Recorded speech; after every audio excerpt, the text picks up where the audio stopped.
Naghahanda ng Department of Tourism para sa 2016 Miss Universe pageant na gagawin sa bansa. Pero may kondisyon si Pangulong Duterte. Ayaw niyang si Steve Harvey ang mag-host sa Coronation Night. Makibalita tayo kay Joseph Morong. Isang malaking event agad ang bubungad sa 2017 para sa mga Pilipino, ang Miss Universe 2016. January 30, 2017 sa Mall of Asia Arena, gaganapin ang Coronation Night para sa papalit kay reigning Miss Universe 2015 Pia Wurtzbach. Ayon kay Tourism Secretary Wanda Teo, January 13 pa lamang magsisimula na magsidatingan ng mga kandidata mula sa iba't ibang bansa at ilan sa paggaganapan ng mga pre-pageant activities para hindi masyadong traffic raw sa Metro Manila ay ang mga syudad ng Davao, Cebu, Iloilo, at Vigan.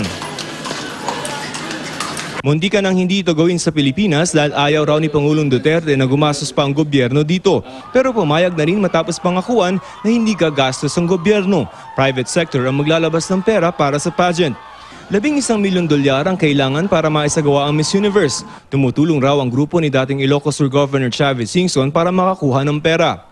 I believe he has already raised half of that, which is the requirement of the Miss Universe, 50% down payment.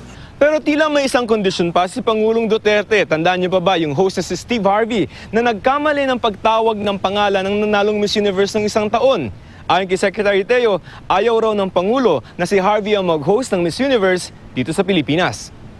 Nagsorry noon si Harvey dahil sa halip na si Pia Wurtzbach ang tinawag niyang panalo ay ang Colombian beauty na si Ariana Gutierrez na first runner-up ang tinawag niyang Miss Universe. When I told the President about that, may negative agad ang sabi niya, hindi pwede. Si binibining Pilipinas Universe Maxine Medina ang pambato ng bansa. Joseph Morong, GMA News.